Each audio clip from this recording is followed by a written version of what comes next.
اعوذ باللہ من الشیطان الرجیم بسم اللہ الرحمن الرحیم وبہ نستعین وہو خیر ہادی وہو خیر معین۔ عزیزان گرامی، سب سے پہلے آپ کی خدمت میں ولادت باسعادت نواس رسول حضرت امام حسن مجتبیٰ علیہ السلام ہدیہ تبریک پیش کرتا ہوں۔ آپ علیہ السلام کی ولادت 15 رمضان المبارک 3 ہجری شہر مدینہ میں ہوئی۔ پیغمبر اکرم صلی اللہ علیہ وآلہ وسلم تہنیت و تبریک کے لیے جناب فاطمہ الزہرا سلام اللہ علیہ کے گھر تشریف لائے اور آپ کا نام حسن رکھا۔ امام حسن علیہ السلام 7 سال تک پیغمبر اکرم کے ساتھ رہے۔ پیغمبر اکرم اپنے نواس کے ساتھ بہت محبت اور پیار کرتے تھے۔ کبھی کاندھوں پر سوار کرتے اور فرماتے، اے اللہ، میں اس حسن کو دوست رکھتا ہوں، تو بھی اس کو دوست رکھ۔ اور پھر فرماتے، جس نے حسن اور حسین علیہ السلام کو دوست رکھا اس نے مجھے دوست رکھا، جو ان سے دشمنی رکھے گا وہ میرا دشمن ہوگا۔ اتنی محبت تھی امام حسن اور امام حسین علیہ السلام کے ساتھ۔ اگر امام حسن علیہ السلام کے مقام اور مرتبے کو دیکھا جائے تو امام حسن علیہ السلام ہر پہلو کے اعتبار سے نمایاں نظر آتے ہیں۔ امام حسن علیہ السلام کو اگر پرہیزگاری کے اعتبار سے دیکھا جائے تو خداوند متعال کی طرف سے مخصوص توجہ کے حامل تھے امام حسن علیہ السلام۔ اس مخصوص توجہ کے آثار کبھی کبھی امام حسن علیہ السلام کے چہرے مبارک پر لوگ وضو کے وقت دیکھتے تھے۔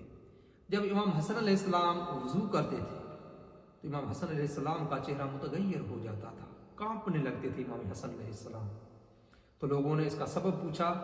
امام حسن علیہ السلام نے فرمایا، کوئی بھی شخص خدا کے سامنے کھڑا ہو تو اس کے علاوہ اور کچھ مناسب نہیں ہوتا۔ اتنی محبت تھی خداوند متعال کے ساتھ امام حسن علیہ السلام کی۔ امام جعفر صادق علیہ السلام ارشاد فرماتے ہیں کہ امام حسن مجتبیٰ علیہ السلام اپنے زمانے کے عابد ترین اور زاہد ترین شخص تھے۔ جب امام حسن علیہ السلام موت اور قیامت کو یاد فرماتے تو روتے ہوئے بے قابو ہو جاتے تھے۔ اتنی محبت، اتنے پرہیزگار تھے امام حسن علیہ السلام۔ اگر امام حسن علیہ السلام کو بردباری کے اعتبار سے دیکھا جائے تو امام حسن علیہ السلام بردباری کے اعتبار سے بھی نمایاں نظر آتے ہیں۔ شام سے کوئی شخص آیا، امام حسن علیہ السلام کو برا اور بھلا کہہ رہا تھا معاویہ کے کہنے پر۔ جب امام حسن علیہ السلام کو برا بھلا کہنے لگا، امام حسن علیہ السلام نے خاموشی اختیار کی اور اس کے بعد امام حسن علیہ السلام نہایت ہی شیرین انداز سے اس کو سلام کیا۔ اس کے بعد فرمایا، تو مسافر لگتا ہے، اگر آپ کسی چیز کے طلبگار ہو مجھ سے تو میں وہ چیز آپ کو دے دوں گا۔ وقت آنے پر اگر آپ کی رہنمائی کرنی ہوئی تو میں حسن علیہ السلام آپ کی رہنمائی بھی کروں گا۔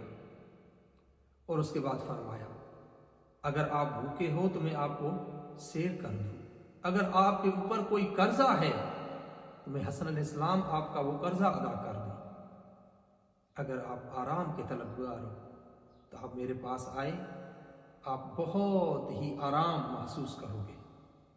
جب امام حسن علیہ السلام کی اتنی شفیق گفتگو سنی اس شخص نے، وہ شخص سن کر رونے لگا، ادب کے ہاتھ جوڑ کر کہنے لگا کہ اس زمین پر اگر برحق کوئی خلیفہ ہے تو اے حسن علیہ السلام، آپ کو اس روئے زمین پر برحق خلیفہ۔